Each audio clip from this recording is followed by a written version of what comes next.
if I do this a little adjustment, and I can. Oh, I didn't. I didn't realize there was a print mine show today. I was busy working on. Nobody's supposed to know I was working on a Halloween costume that I think might be the key to me getting out of here. I can use it to sneak out, but don't tell anybody. So yeah, welcome to the print mine, and we've got a really good show today. Why don't we get started? Let's go get started.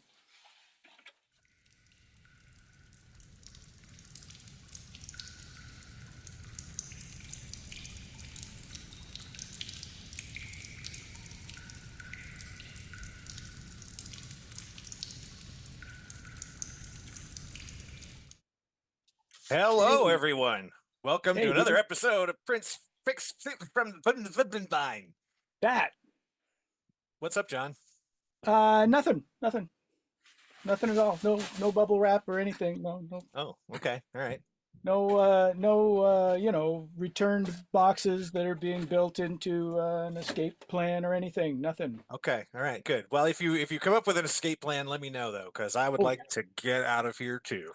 yeah. So the escape plan is I'm gonna dress up for Halloween as the Mandalorian. You can be Baby Yoda. Fantastic. You already got the part down. It's perfect. That's right. Right. This cannot fail. So yeah. So we have a bunch of new things we can talk about that all these people can buy and spend their hard-earned money on. But before we get to that, there was a big convention recently, right? I don't know. Was there? Yeah, I think there was in Indy. Oh yeah, that was that crazy week where a lot of things were just blurring past my face. I think there was a convention going on at the same time. Right. So Yeah. yes, Gen Con. Gen Con. Gen That's the Con. name of it. That's the name of it. That's what it is. That's right. Did you Yeah. did you get to do anything at Gen Con other than sell things? Oh, I did True Dungeon. Oh, how was I that? had I've never done that before.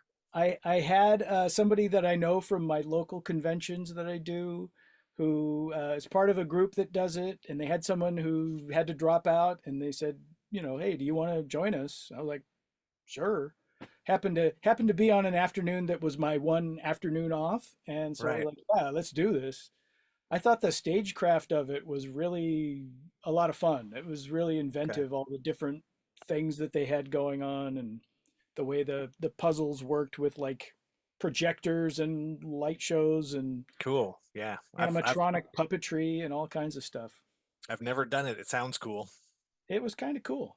I don't know if I would be able to afford to do it again, really, because it's not cheap.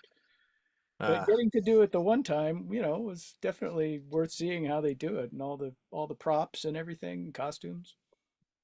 It's pretty fun. Fun. cool. Yeah, I only spent 2 days there this time, so I didn't really do much. Did you get in any games or anything? No, no. In fact, I only even bought one game. One game. So yeah, I didn't really do much of anything. Did you see any good cosplay? No, I really didn't I see a didn't whole lot either. either. I Like, didn't yeah. either. And Gen Con's not even a huge cosplay convention as far as that kind of thing goes, but usually there's some, and I don't feel Yeah, like I really saw any. I mean, some years there's more than others, but I don't know if it just like skirted around me the whole week or whatever. But yeah, Yeah, I really I don't didn't. know. I don't know. Anyway, we done any Wow. other gaming? Have done a little gaming. Yeah, yeah, yeah. Um, had one of those things come up where there's some little quirky detail in a dungeon and the party latches onto it like, oh, this is important. There's got to be a reason this is not in the middle of the room. It's off center. No, eventually, like, I just have to break the game and say, wait a minute, let's not get hung up on this. This is not actually important. Yeah, sometimes you just have to tell the players. Well, say it saves grief later, I think, of just like people getting wound up about it and missing other stuff that is important. Right, right, right. Right. Where should we dive in? We have a lot of adventures to look at. Let's just pick one at random and go with it. Well, my hand landed on the What Remains of House Duquesne. What does remain of it? Tell Uh, us. well, this is a little this is a little funnel. You can also play it as a leveled up game. It's got mention of that in here, but it's designed as a funnel. It's got an occupation chart because you all start as servants of a manor house. And one of the primary inspirations here is actually the Haunted Mansion from Disneyland. So if you're Oh, into grimming ghosts, grim grinning, grim, I think that's right, grim grinning ghosts. grim grinning ghosts. And Yes. there's even like the art, like the little hitchhikers, Well, yeah, and there's some of the interior art is color as well. So, Yeah, yeah, it has color interior. There's a big ballroom scene where people are dancing with ghosts. and Um, there's a recipe that too, yeah, it's for got a for your recipe that you for can. your for your dinner party. And without giving too much away, one of the I believe, no wait, I'm thinking of a different thing. I'm sorry. Um, but it's got multiple stories of the house. There's the whole, spooky, creepy background. Um, and there's a little discussion of a god based on the old tarot card The there. the tower. The Tower, the god of change. Um, yeah, and So this is $12. 12 bucks for a nice little zine. Yeah. Nice little zine funnel action there. What else we got in Well, the let's adventure let's bin? let's let's talk about another funnel, shall we? The Soul for the Ocean Oh, Dark. yes. So yeah, this is another zero level funnel. Um, and this one takes place in an archipelago, a bunch of islands, and basically those islands are the only thing left in the world that still exists. Everything else has been taken over by the void, this impenetrable darkness. And so you have to go to the lighthouse and basically light the magic lighthouse um, to prevent void things from happening. Um, but it's a pretty dark adventure. Like it is meant to be really tough even for a funnel. So TPK is not going to be out of the question here. Um, let's see. It also has a new occupation table Yeah. for the appropriate for like seaside villages and island places. Because you can never have too many occupation tables, right? It also has stats if you wanted to run it with the fifth edition of the world's most well-known RPG. It's Oh, dual yeah, stats. fantastic. Yeah, and one of the things I like about the format of this one is that each area, like it has the read aloud description, but then before it gets into the deep description, it has a TLDR. So it sums up the room in like 3 bullet points. It's the highlights, so you can. Yeah, Oh yeah. yeah, this room, and yeah, So you probably can't run it just on that, but if you've read it, it gives you a nice quick refresher on what each room is without having to go, yeah. right. Yeah, so zero level DCC. I'm assuming it's basically zero, or I mean first level for 5e if you wanted to go that route. I would assume so, yes. And yeah, $10 flat, 10 monies, as we say, 10 monies. a mere 10 monies. How about let's see, that's an adventure. That's an adventure. That's not an adventure. What about this adventure? This is one of the Sunday matinee crawls. Oh, I don't think I actually have that one. So you'll In have to this, talk about it. well, okay, I will then. This is the Okay. mysterious, mystical lair of TOM. This is a very puzzly type adventure. A lot of like clues and things to like pick up on and piece together. There's kind of a recursion element of like you reach a certain point, and if you get the puzzle wrong, you're kind of thrown back to the beginning and have to like try again, but there's like changes that have happened. Um, there is a very unstable kind of end monster sort of thing, a boss monster, if you will, that has a random attack methods. So like nobody can predict what the thing will do. If you wanted as a GM or a judge, you wanted to plan it out in advance, you could, but you could also go lean into the random, right? And just roll like, what's the attack this round, you know, and see what Right. happens. Um, Definitely, also, we like the random. Yes. it also has the potential of characters, like maybe one or more characters experiencing a kind of mysterious demise that is got some suggestions, but is left for you to like decide what it actually is and how it might lead the campaign somewhere else down the line, or maybe those characters come back later, or whatever, you know. And again, I don't want to go into too much detail, but there's some interesting potential there for, you know, if you're using it in a campaign context. It is 11 monies. 11 It monies. is printed black on dark blue, so it's a little difficult to read, but it is 11 monies. And if I did not say, it is a level 3 adventure. Level 3. Okay. Fantastic. Let's see what else we got here. We have more Sunday matinee crawls. Yeah. This Sunday one, matinee. this one an MCC adventure, Yeah. called Heisting the Royals. Um, I believe it is also 11 monies. No, it is. No, it's 11. Oh, yeah, it's 11 monies. I don't have my glasses on. That's my excuse.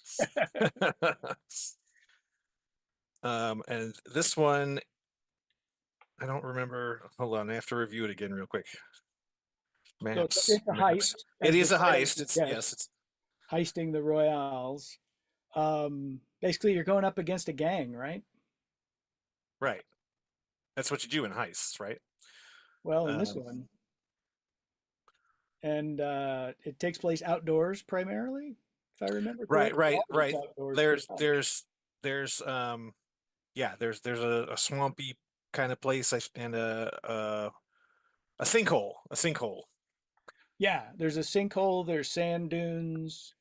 Um, there's basically you got to, you know, trying to get to your site for the heist. You have to deal with like patrols and guard posts and things like that before getting to the detailed main encampment area that characters will be trying to sneak around, presumably, or do something clever. Right. Um, I have a note here. What does it say? What does it Oh, oh, say? oh. So what you're trying to retrieve is a crusty old adventurer's cybernetic arm, Uh-huh. and then the book itself, this little adventure, rather than just leaving you with the cybernetic arm from the MCC rulebook, it actually gives you, I can't remember how many, like a 10 or a dozen. Yeah, it looks like there's several different cybernetic arms here, at Yeah, it's least. like 1, 2, 3, 4, 5, 6, 7, 8, 9, 10, 11, 12, like 14, 14. 14 different cybernetic arms that you can pick from. So not only do you have a nice little adventure here, you've got an expansion on the idea of the cybernetics that you can mix into your game. Um, the other thing that occurred to me with the dunes and everything that it takes place in is this might be a little weird, but it would make a good mashup with the Dungeon Grand Prix zine that we covered Oh, a okay. while Yeah. back, where everybody's in a cart, like a Mario Kart situation, and driving around. It'd be perfect for this, you know. Awesome. Yeah. 11 monies. Right. 11 monies, level. Oh, that's also level Oh, 3. okay. Level Cool. 3 for MCC. All right, I'm looking for what we should do next here. Looking. Oh, well, maybe when the sky comes looking for me or for you Right. or You don't for have us, to look, you don't have to look for it when it comes looking for you. it's looking for me. How about that? This is a Weird Frontiers adventure in zine format with Except detachable cover models. the cover comes off, right? Like an Classic old school module. classic touch there. It's for Um, second level characters. Second level, indeed. Yes. Take it. Oh, okay. Don't take it. You I'm want I'm to take not. it? Oh, it it's I'm a taking it. it's a bounty mission. I got Um, I gotta put my glasses back on. we've reached that point in the Much show much where much better. Much better. we need extra lighting, extra equipment. Um, it's a bounty mission. Takes place on a primarily on an airship, a Zeppelin, or what is it? Yes. Yeah. Is it a Zeppelin. Zeppelin? Eh, Anyway, it's a big floaty thing in the sky. And the airship is kind of a court and prison in and of itself. And there are demons to deal with, Demons. Yes. and Lots of yeah. demons. There's some really there's the demon that powers the airship itself. So I guess you should be careful of that. Yeah. You don't want to.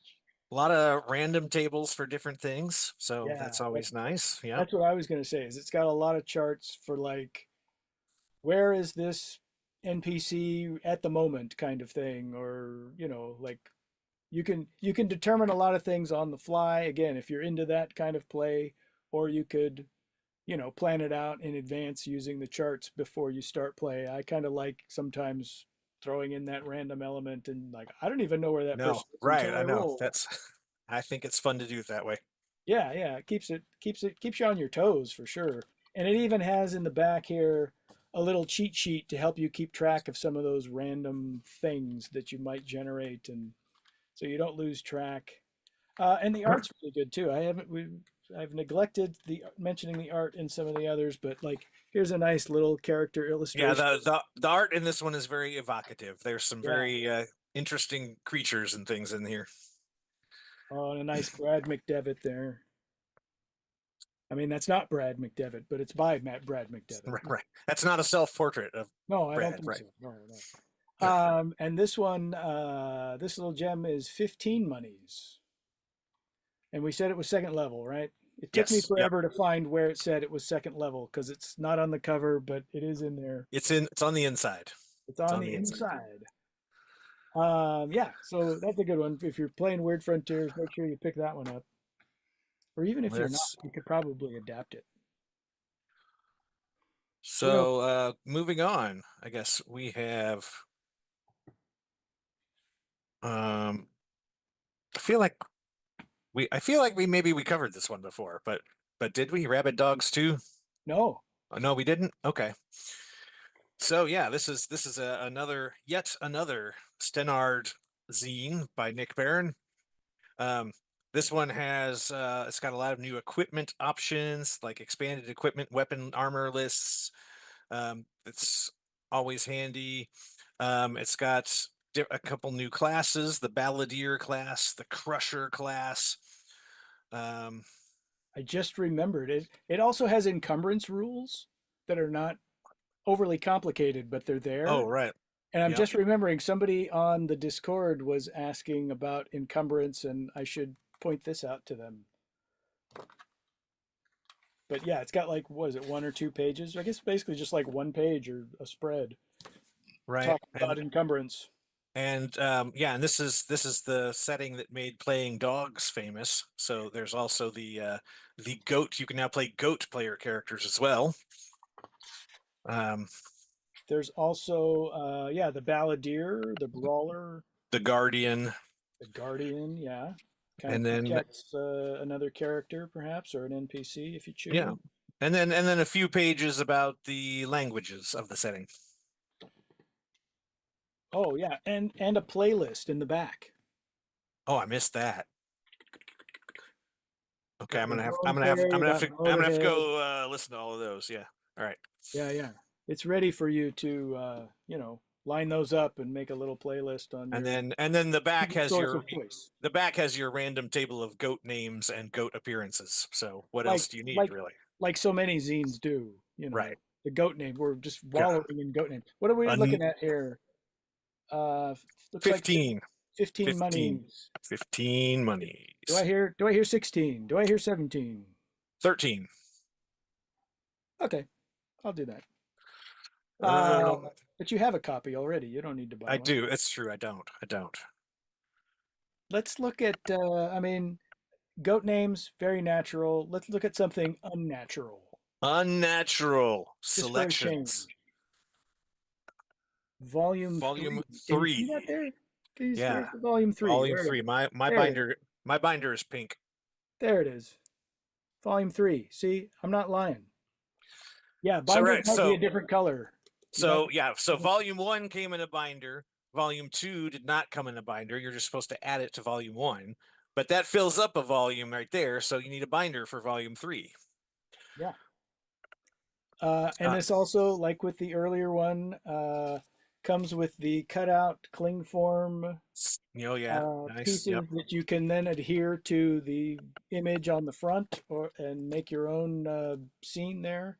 There's some And kind of a dragony thing and a wolf dude. right. And for anyone who doesn't know yet, like the unnatural selections is basically a MCC monster manual kind of thing. Oh yeah. It's all monsters and creatures, but even though it's meant for MCC, like 90% of these can be used in regular DCC without even reskinning them really. So Or you could just build a whole XCC DJ dungeon out of this. oh yeah, yeah. It'd Get be yourself some of going. these would be great for XCC for sure. I flagged a couple I wanted to highlight, like Okay, so did I. the canned monster, which is you know, a canned beverage of some kind of energy variety from way back when that has gone through some changes and might put you through some changes if you consume it or if you know get it on Changes. somebody. Yeah, there's another song for the playlist. What are you highlighting? What are you calling it? So this one I noticed like it has a lot of very appropriate for post-apocalyptic settings, but just like blendings of different animals. Like your hippogriff and griffin and stuff like that. Like Right. the piranha bat stands out at me. It's basically piranhas with bat wings who That's fly cool. around and eat you up. And then the other one I really liked was the where did it go? What was the name of it? Oh, the hawkadile, which is basically a giant crocodile with feathered hawk wings and hawk talons. Right. No, those are great. I guess also we should point out that the way it's designed is that each page um, is the complete monster. So like there actually are a couple of things that are spread out over multiple pages because there's like multiple iterations or examples. But like, um, where's a good one? Where's the yeah? Like this is I don't know. I'm not familiar with this creature, but it's Foster's Menagerie, right? And it's like stats and everything on the front, and then you got flavor text and more stats and whatever on the back. So like this is the whole creature. You Right. could It you could makes it pull out makes your it creature makes from it the very small easy binder. when you're at the table. You don't have to have the whole book. You can Yeah, just have the monsters that you need. yeah. Yeah. Just pack what you need to take with you if you're gaming elsewhere, or mix and match and fold in multiple. Yeah, Go yeah. go It's through all it's three volumes, pick your favorites, put them in one binder, and there you yeah, go. You got your it's ideal. just as they say in the chat, it's like the old second edition D&D monster compendium. Right, yeah, Yeah. Monstrous Compendium, yeah. Yeah. Another one I wanted to call out was the Paradox Hound, which is like a Oh, that one was cool too. kind of Yeah. quantum wolf hound sort of Yeah, thing. so that one has a special ability where it calls duplicates of itself from different points in time, basically. Yep. Yeah, so that one actually, I'm gonna geek out a little bit here and talk about in the 80s, the Alpha Flight comic book. There was a super villain who had kind of the same power, where he pulled out duplicates of himself from different points in the timeline. But then one random adventure, like one of his duplicates got killed, and he's like, "Now I'm gonna die at some undetermined point in the future." And I'm like, "Isn't that what's gonna happen anyway?" But yeah. Anyway, But now he knows it. but now he knows it. Um, Actually, this is a good example. This is another one that I thought was cool. Is the Slapdash robot, Oh and yes, it's got a bunch of different charts, so it does take more than one page. But it's like I didn't do the math on how many different Slapdash robots you could throw together with these 2 pages of info. but you could make some very different slapdash robots of just cobbled together parts. There's also the Unbeing, Ooh. which is like clone, like pre-clone fodder. It's like a basically a living template that then you could quickly make into a clone, is the idea there.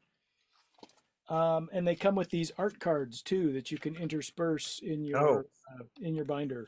I didn't even see those. Yeah, that's pretty cool. It's a great package. I mean, it's got some thought put into it. You know what I mean? Yep. Um, 42. 42 monies 40, for that one. 42 monies on that one. But you've got, I don't know how many monsters does it say on the back? I didn't even think. Over 60 new Are all illustrated entries with sub entries pushing it to over 100 monsters. are all 3 volumes still available? That is a good question. Uh, I'm gonna look at the website right now. So yeah, I want to say they are. distract the audience while I double check. I want to say that they are available. How can I distract the audience? I could put these eyelashes on. Beautiful. There, that's my distracting power. I've used it's a once a day thing. I can only use it once a day. It's all used up. How's your internet connection, Dieter? It's going a little slow. There we go. Unnatural Selections, Volume 1. Come on, come on, come on, website. You can do it. I think they Yes, are in available. stock, in stock. It looks like they are all available still.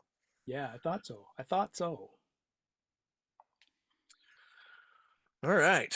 Well, we just got a couple more items to go through real quick here.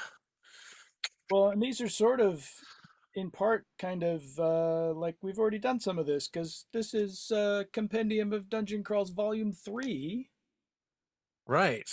So it's all reprinted, right? I think these are all reprints. Volume 3 are, yeah, different 5th edition fantasy adventures. The one to call out is, I think, Three Wizard Conundrum because I Right. think that was free RPG Day. That was a free RPG Day one, yeah. That might be something people are missing on their shelf.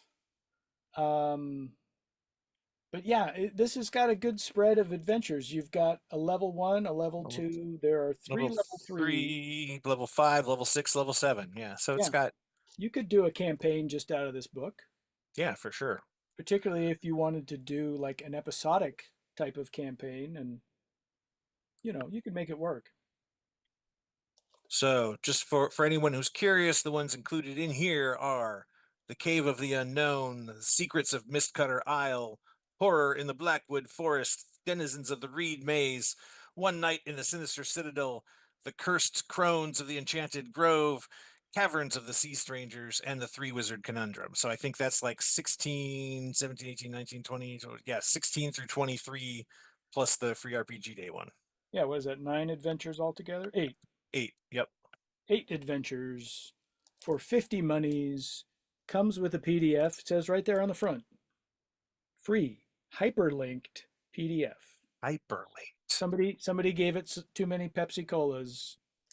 Now I'm hyperlinked. I'm hyperlinked. Hyperlink. Hyperlink would be a good superhero for Alpha Flight, right? Wouldn't that be? Oh yeah, yeah. It's actually a very good superhero name. Yeah. Hyperlink. I don't know what those powers are. Hyperlink. And then of course you got to follow up Volume 3 with Volume 4. With Volume 4, right? What else are we Right. going to do? This one's a little different. Like Volume 3, those are things that have been published previously. Volume 4, Some of these try to read some of this. these have been published previously, but I think the only one in here that is maybe part of the regular series. Oh yeah, we have 23 and 24. And then there's several other smaller adventures, some of which have appeared in other places before, and some of them I don't know if they have or not because they're not familiar to me. But yes, we start with The Sunless Garden, the single greatest adventure ever written. But you already know that if you watch this show. So Right. Sunless Garden, The Prism of Redemption, which is a big tournament adventure, right, so large scale that's thing. a large adventure. Yeah, You'll notice the subtitle on this one is Dragons and Corruption. Dun And dun one dun. of those dragons is in Prism of Redemption, a very tricksy kind of dragon at that. Um, I gotta say, what was the Ta- what? Tales from the Emerald Isle. Yeah, yeah, yeah. I'm not familiar with that one. Like So I that don't is actually a collection of short. I'm not sure if I would call them full adventures, but it's like encounters perhaps. encounters. Some of them are longer than others or more involved than others. But it basically they're things you could dot through a campaign or indeed through an episodic Oh yeah, kind of yeah, okay. campaign. So it's like a thing for level 1, a level 3, a level 5. I think it's a level 10 and a level 15. So it's just Yeah, yeah. little That's little things that are inspired by Irish folklore and legends and such. Queen Maeve and all that sort of thing. It's it, right. it is a little tricky. I found looking through it, like there's a lot of pronunciation guides that you need for Well, the yeah, all pronunciation. It's those like Irish Gaelic words and things. Yeah. it was breaking my brain a little bit to try to remember what they all were. But it's a neat little collection of things. And then there's like Flight from the Forge Pits, which is it all new? I'm not sure where this came That from. that one I think is all new also. Yes. Ambush at Dragon's Cove was also, I think, a free RPG Yep. day. Yep. Yep. Murder in Burr Hollow, I am not familiar with. Oh, I didn't notice this before. Flights from the Forge Pits was actually written by Bob Worldbuilder. Yeah, yeah, yeah. Yeah, did not realize that. Okay. Burr Hollow, and then Secret of the Slayer's Sword. Yeah. That's actually from one of the yearbooks a while back. Okay. That's an Alex So Borowski adventure. this of all the adventures in here, there's a couple level 1s, a level 3, a level 7, and a couple level 12s. So it's not one you're going to run a campaign from like the other one, but there's a very wide spread of levels. Yeah, yeah. It could be used for fleshing out a campaign, or giving you a little extra, like those Emerald Isle things you could drop into a campaign of any sort at various levels too. I was going to say the Slayer's Sword, the Secret of the Slayer's Sword, is actually a sequel to Into the Dragon Maw, which I think is in Ah, volume 1. it's in one of those, one or two, yeah. It's one of the early fifth edition fantasy adventures. It's pretty early. Number 5, maybe. That would be in the first one then, yeah. I think it is. I think it's that early. It doesn't have to be a sequel, but it can be a sequel. And that one is also Anything is a sequel if you try hard. that's true. That's true. You can make it work. That's also 50 monies for well, let's see, 7 adventures, except that the thing has multiple. I don't know how to count it. Oh, At least 7 I adventures. just had a brilliant idea that we should have started doing years ago. We should total up the total cost of each thing in each episode so that people know how much it'll cost them to just Oh, order everything. how fast can I do math? It's Right. 100, 142, blah, blah, blah, 157, 160, 72, 172, 183, 194. That's 10, that's 204. And 12 is what, 216? Yeah. Yeah, you did that fast. It's like you just spent a whole week doing that at Gen Con or something.